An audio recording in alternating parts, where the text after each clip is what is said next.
जी हाँ मेरे दोस्तों, इंजीर का जबरदस्त फायदा, 15 बीमारियों का इलाज चुटकियों में करे, कुरान से साबित है। आज इस वीडियो में सुनेंगे हजरत की जुबानी। तो आपसे गुजारिश है दोस्तों, इस वीडियो को एंड तक देखें और मुकम्मल जानकारी लेकर जाए। तो अब आप सबका टाइम न लेते हुए इस वीडियो को शुरू करते हैं दोस्तों। अस्सलामु अलैकुम वरहमतुल्लाहि वबरकातुहू। मुअज़्ज़ज़ व मुकर्रम सामिईन गिरामी, अल्लाह ताला ने अपने कलाम पाक में बहुत सारी चीज़ों की कस्में खाई हैं। कहीं आसमान की कसम खाई, कहीं ज़मीन की कसम खाई, इस तरह बहुत सारी चीज़ों की कस्में खाई है।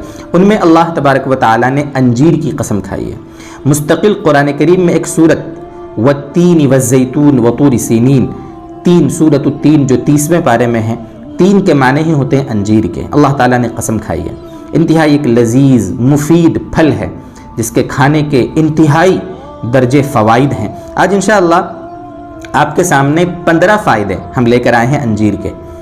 यकीनन हम जानते हैं कि अंजीर थोड़ा सा महंगा फल होता है, लेकिन आज के ज़माने में जहाँ हम अपनी सेहत के एतबार से हज़ारों लाखों रुपये खर्च कर देते हैं, तो क्यों न हम ऐसा करें कि अपनी जो ग़िज़ाइयत है, अपना जो डाइट चार्ट है, उसको ऐसा बना लें, खाने के एतबार से इतना अपने आप को फ़िक्रमंद रखें कि हमें डॉक्टर के पास जाने की ज़रूरत ही ना पड़े। तो उन्हीं में से एक फल होता है एक अंजीर, जिसमें हुक्मा इस बात पर मुत्तफ़िक़ हैं, सारे डॉक्टर्स ये बात बताते हैं कि ग़िज़ाइयत यानी न्यूट्रिशन में सबसे अच्छा अगर कोई फल ग़िज़ाइयत का होता है तो वो अंजीर होती है। इसलिए अंजीर में आप देखें, अंजीर में छिलका नहीं होता, अंजीर के अंदर गुठली नहीं होती, यानी कि पूरा के पूरा फल होता है जिसको आप खा लें। जैसे शहतूत का फल होता है ना, सेम इसी तरीके से। इंशाअल्लाह हम तरतीबवार आपके सामने 15 फ़ायदे ज़िक्र करते हैं। वैसे तो हुक्मा ने बेशुमार फ़ायदे उसके बताए हैं। सबसे पहला फ़ायदा यह है कि जो पथरी के बीमार होते हैं, गुर्दे की और पित्ते की पथरी को अंजीर जो है वो बाहर निकाल देती है। यानी जिन हमारे दोस्तों को, साथियों को, जिन बहनों को अगर स्टोन की तकलीफ़ है, पथरी की तकलीफ़ है ना, तो वो अंजीर कसरत से खाया करें। रोज़ाना 2-3 दाने सुबह खाली पेट अगर खा लेंगे, इंशाअल्लाह ये आपकी स्टोन की तकलीफ़ ख़त्म हो जाएगी। नंबर 2 पर है चेहरे पर निखार लाता है। अंजीर खाने वालों के चेहरों पर निखार रहता है। नंबर 3, कौलंज की बीमारी, कॉलिक पैन, यानी जो हमारी बड़ी आंत होती है, जो बड़ी आंत का जो दर्द होता है, कब्जियत वगैरह की वजह से जो तकलीफ़ हो जाती है, कॉलिक पैन, तो कौलंज की बीमारी में, कॉलिक पैन में ये अंजीर इंतहाई मुफीद होती है और उस बीमारी को ख़त्म करती है। नंबर 4, कमर के दर्द में काफ़ी मुफीद है। बहुत सारे लोगों को कमज़ोरी आ जाती है, कमर दर्द की शिकायत होती है, तो अंजीर खाने की बरकत से वो कमर दर्द की तकलीफ़ ख़त्म हो जाती है। नंबर 5, नहार मुँह यानी खाली पेट सुबह अंजीर खाना कई बीमारियों से हिफाजत का ज़रिया है, कई बीमारियों से हिफाजत होती है। नंबर 6, बवासीर को ख़त्म करती है।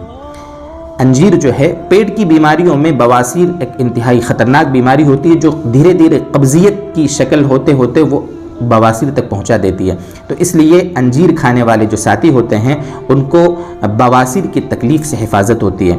नंबर 7 पर है गठिया, यानी जो जोड़ों का दर्द होता है, जोड़ों के दर्द में भी अंजीर काफ़ी मुफीद चीज़ है। अगर उसको, ये जो जैतून का तेल होता है, अगर उसके साथ खाया जाए, मुस्तकिल इंशाअल्लाह कभी उसका भी क्लिप हम बना देंगे, लेकिन बहरहाल काफ़ी मुफीद है अंजीर खाना जोड़ों के दर्द के बारे में। नंबर 8 पर है जहर के असरात से महफूज रखती है। अंजीर जो होती है जहर के असरात, कभी कभी जहरीली चीज़ें होती हैं, अगर हमको काट लें जहरीले जानवर, तो अंजीर खाने वाले जो साथी होंगे उनको जहर का असर कम से कम पहुंचेगा, उसका नुकसान कम से कम होगा। नंबर 9 पर है सीने के बोझ और फेफड़ों के सूजन में मुफीद है। सीने के बोझ और फेफड़ों के सूजन में मुफीद है। नंबर 10 पर है जिगर और तिल्ली, जो जिगर और तिल्ली यानी जो कलेजी और तिल्ली होते हैं ना, उनको साफ रखती है, तंदुरुस्त बनाकर रखती है अंजीर। नंबर 11 पर है बलगम को, जैसे बहुत सारे हमारे साथी होते हैं उनको सर्दी जो होती है बलगम जम जाता है, बलगम कफ जम जाता है, तो धीरे धीरे पतला करके, पानी की शक्ल में पतला करके उनको बाहर निकाल देती है अंजीर। नंबर 12 पर है कि ये अंजीर आंतों को नर्म करती है, आंतों को, और आंतों के नरमी की वजह से कब्ज़ में काफ़ी मुफीद होती है, कब्जियत की शिकायत दूर होती है अंजीर खाने वालों को। और नंबर 13 पर है पेशाब आवर है। देखिए अभी जैसे किडनी के बारे में बताया, तो किडनी के रिलेटेड, यानी कि अगर वहाँ पथरी है वगैरह वगैरह, तो उनको पेशाब का मसला हो जाता है, तो अंजीर खाने वालों को पेशाब अच्छा आता है, खुल कर आता है। इसलिए जिनको पेशाब की तकलीफ़ होती है, कतरा कतरा आते रहता है और वैसे ही खुलकर पेशाब नहीं आता, तो उनको अंजीर खाना चाहिए। और नंबर 14 पर है آنتوں کے سدوں کو دور کرتی ہے. کبھی کبھی قبضیت ایسی ہو جاتی ہے کہ آنتوں میں جو غلاظت ہے وہ جم جاتی ہے, تکلیف ہوتی ہے, تو آنتوں میں جو سدے پڑ جاتے ہیں نا, تو ان کو ختم کرنے کے لیے بھی انجیر انتہائی مفید ایک چیز ہے. اور نمبر 15, پرانی بلغمی جو کھانسی ہوتی ہے, پرانی بلغمی کھانسی بہت ساروں کو ہوتی ہے, کف جم جاتا ہے, تو اس پرانی بلغمی کھانسی میں بھی یہ انجیر بہت مفید ہے. یہ آپ کے سامنے چن چنا کر چند فائدے ذکر کیے ہیں, ورنہ دوست بزرگوں اگر آپ سورۃ التین کی تفسیر, اگر جو بڑی بڑی تفسیریں ان میں پڑھیں گے, خاص طور سے تفسیر عزیزی اردو میں بھی دستیاب ہے, 30ویں پارے کی تفسیر, آپ اس میں دیکھیں سورۃ التین کی تفسیر میں علماء نے کتنے اس کے فائدے لکھے ہیں, عجیب عجیب فائدے لکھے ہیں. اللہ تبارک و تعالی ہمیں اپنی یہ جو نعمتیں ہیں, اللہ تبارک و تعالی کی نعمتیں پھلوں کی شکل میں یا جو بھی چیزیں ہوتی ہیں کھانے پینے کی حلال چیزیں, ان کی شکل میں جتنی بکھری ہوئی اللہ کی نعمتیں ہیں, ان سے ہمیں خوب فائدہ اٹھانے کی توفیق عطا فرمائے. وآخر دعوانا ان الحمد للہ رب العالمین.